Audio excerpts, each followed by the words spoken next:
ابو صالح تیرے بیٹے کی ولیوں میں وہی شان ہوگی جو نبیوں میں تیرے نبی کی شان ہے. جو نبیوں میں تیرے نبی کی شان ایسے ہی ولیوں میں غوث اعظم کی شان. سمجھ گئے حضرات؟ جب وہ دنیا میں تشریف لائے تو اس شان کے ساتھ پہلی رمضان شریف کو پیدا ہوئے. پیدا ہونے کے بعد دودھ ہی نہیں پیتے تھے، یعنی پورے دن دودھ نہیں پیتے تھے، اور جب مغرب کا وقت ہو جاتا تو ہاتھ پیر ہلاتے گویا کہ یہ کہتے ماں میرا روزہ پورا ہو گیا ہے اب افطار کروں گا. واہ واہ واہ ماشاءاللہ. اور جب ولادت کے اگلے سال غوث اعظم رضی اللہ تعالیٰ عنہ 1 سال کے ہونے والے ہیں تو 29 شعبان المعظم کو یعنی رمضان شریف کا چاند دیکھا جانے والا ہے. جیلان میں بادل چھائے ہوئے تھے. اہل جیلان نے چاند دیکھنے کی کوشش کی مگر چاند کہیں نظر نہیں آیا.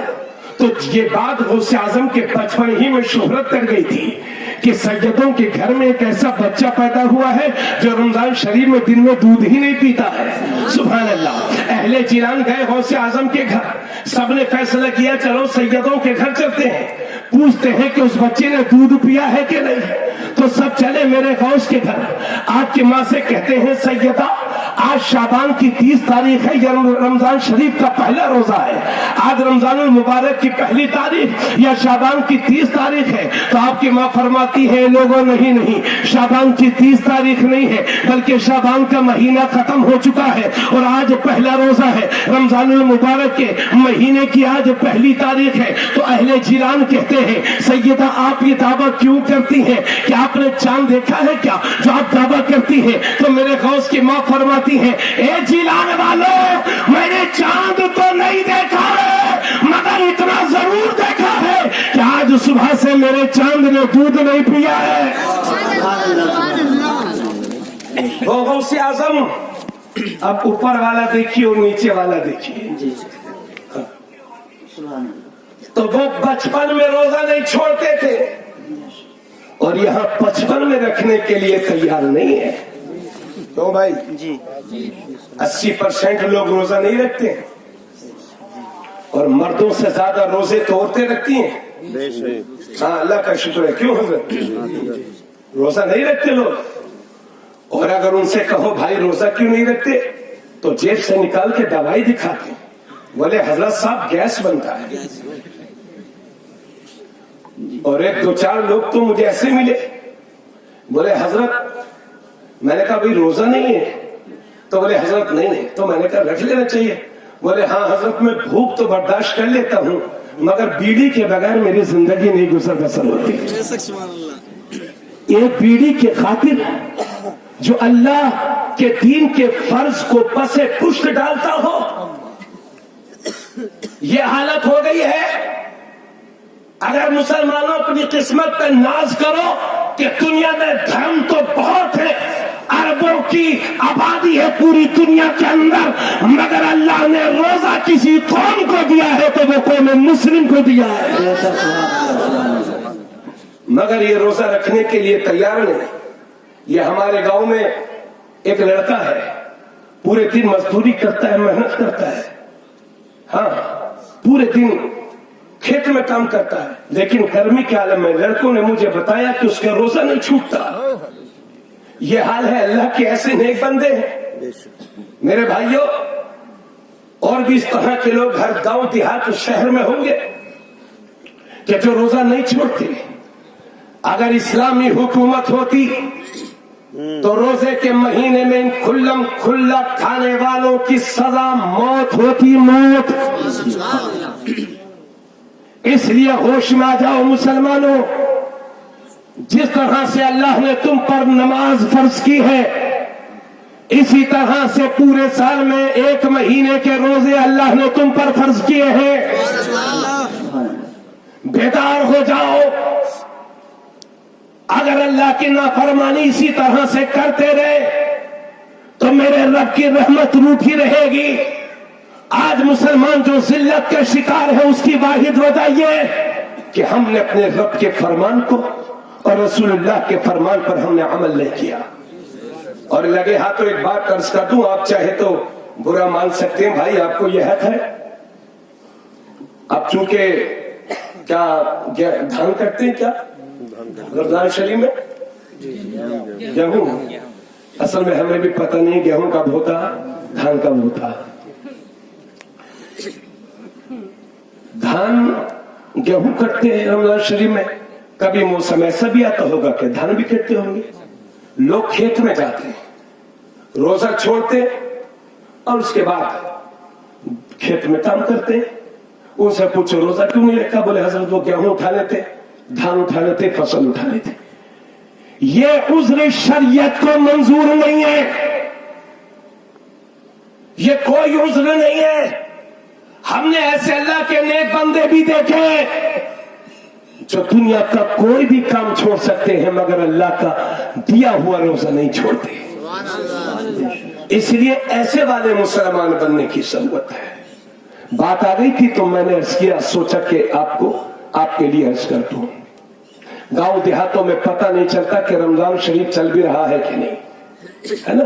और अगर रोजा रख भी लेंगे तो गालियों पे गाली, जो बिगड़ी हुई पुरानी आदत है वही। अल्लाह हिदायत नसीब करे। तो हजरत ये गौसे आजम का बचपन है जो ये बता रहा है कि दूध पीयूं तो रमजान का महीना नहीं है और दूध पीयूं तो रमजान शरीफ का महीना। जिनका बचपन ये बता रहा हूं। मेरी बहनों, आपकी आवाज हम तक पहुंच रही है। आपको लगता होगा हम नेकियां कमाने आई हैं, मगर इसी तरह से आपकी आवाजें हम तक पहुंचती रही तो मुझे नहीं लगता कि आपको नेकियां मिलेंगी। क्योंकि औरतों की आवाज भी औरत होती है और उसको भी अजनबी मर्द के कानों तक नहीं पहुंचना चाहिए। अब जरा अपनी जिम्मेदारियों सुनो मेरी बहनों। गौसे आजम अभी बचपन की उम्र में है, छोटे हैं। आपके वालिद मोहतरम दुनिया से तशरीफ ले गए थे तो आपकी माँ, तवज्जो चाहूंगा इधर देखिए, आपकी माँ आपको लेकर के मदरसा गई। पहले दिन मदरसा गई, गौसे आजम मदरसा पहुंचे। उस्ताद ने फरमाया पढ़ो बेटा बिस्मिल्लाहिर्रहमानिर्रहीम। तो कौन लेकर के गई थी पकड़ करके उंगली? गौसे आजम की माँ गौसे आजम को मदरसा लेकर के गई थी। हजरात, ये मदरसे हमारी रीढ़ की हड्डी की तरह है। याद रखिए, स्कूलों से इंजीनियर्स तो पैदा हो सकते हैं, डॉक्टर्स तो पैदा हो सकते हैं, डॉक्टर्स मुख्तलिफ डिग्रियों के मास्टर्स तो पैदा हो सकते हैं, लेकिन आपकी दीनी जरूरतें इन्हीं मदरसों से पूरी होंगी।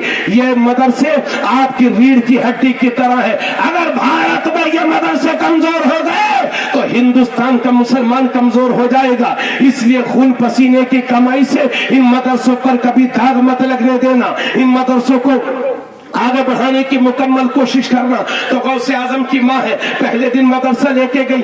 उस्ताद ने फरमाया पढ़ो बेटा औज़ु बिल्लाहि मिनश शैतानिर रजीम। तब मेरे गौसे आजम शुरू करते हैं औज़ु बिल्लाहि मिनश शैतानिर रजीम बिस्मिल्लाहिर रहमानिर रहीम अल्हम्दुलिल्लाहि रब्बिल आलमीन अर्रहमानिर रहीम मालिक यौमिद्दीन इला आखिरी अलिफ लाम मीम ज़ालिकल किताबु ला रैब फी इला आखिरी सयक़ूलु सुफ़हाउ मिनन नासि मा वल्लाहुम अन क़िबलतिहिम अल्लती कानू अलैहा इला आखिरी तिल्का रुसुलु फ़द्दलना बअदहुम अला बअद इला आखिरी लन तनालुल बिर्रा हत्ता तुनफ़िक़ू मिम्मा तुहिब्बून इला आखिरी। उस्ताद ने सिर्फ बिस्मिल्लाह पढ़ाया और गौसे आजम है कि एक ही बैठक में 18 पारे सुना दिए। नारे तकबीर, नारे रिसालत। अरे जरा थोड़ा सा बोला कीजिए भाइयों, हमारी आदत नहीं है बुलवाने की, मगर जब कैफियत इस तरह होती है तो कुछ अर्ज करना पड़ता है। एक ही नशिस्त में 18 पारे सुना दिए। उस्ताद ने सिर्फ तवज्जो, उस्ताद ने सिर्फ औज़ु बिल्लाह बिस्मिल्लाह पढ़ाई थी। गौसे आजम ने 18 पारे एक ही बैठक में सुना दिए। तो उस्ताद हैरत में पूछते हैं, बेटा अब्दुल कादिर एक बात तो बताओ, पढ़ने आए हो कि पढ़ाने आए हो, क्लास लेने आए हो कि क्लास देने आए हो, सीखने आए हो कि सिखाने आए हो, समझने आए हो कि समझाने आए हो? बेटा अब्दुल कादिर, ये 18 पारे तुमको कहां से याद हो गए? तो हम सबके बड़े पीर कहते हैं उस्ताद मोहतरम, मामला ये है कि मेरी माँ 18 पारों की हाफिजा है और जब मैं अपनी माँ के पेट में था तो मेरी माँ काम भी करती थी और कुरान का दौर भी क्या करती थी और अब्दुल कादिर उसे याद करता हुआ चला जाता है। सुभान अल्लाह, बहुत अच्छा माशाअल्लाह। अब अब आलम यह है कि पेट में बच्चा है और मुंह पर गाली है, सामने टीवी रखी है, 4 औरतों को बिठा करके गीबत और बुराई। ऐसे पेटों से नेक बंदे नहीं पैदा होते। एक चीज और आपसे अर्ज करना चाहूंगा, इधर में कुछ लड़कों से मेरी बातचीत होती रहती है जब जहां जलसे में जाता हूं। मैं उनसे पूछता हूं क्या बयान किया जाए आजकल के माहौल में, तो कहते हैं हजरत ये बयान करो, ये जो मुसलमानों की लड़कियां गैर मुस्लिमों के साथ भाग रही हैं और पूरी कौम पर जो धब्बा लग चुका है, इस पर भी तो कुछ बात करिए। देखिए पिछले 8 महीने से अपने मुल्क में मसला हिजाब का चल रहा है ना। हिजाब किसे कहते हैं?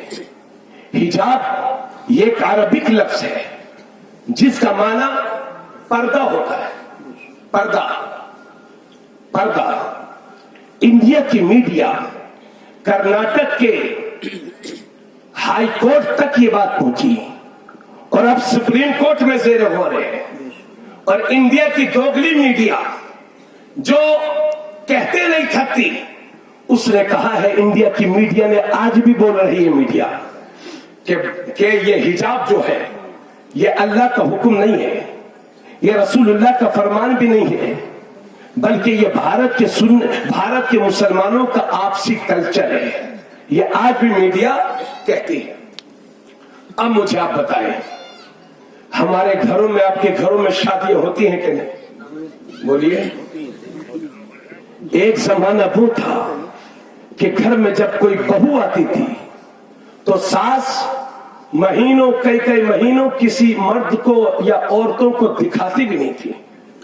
मगर आजकल मुसलमानों की बेगैरती का हाल यह हो गया कि जब जेबें गर्म हो गई, अल्लाह ने मुसलमानों को नवाज दिया, तो ये बजाय मुख्तसर शादी करने के शहर के बड़े बड़े होटलों में शादी करेंगे।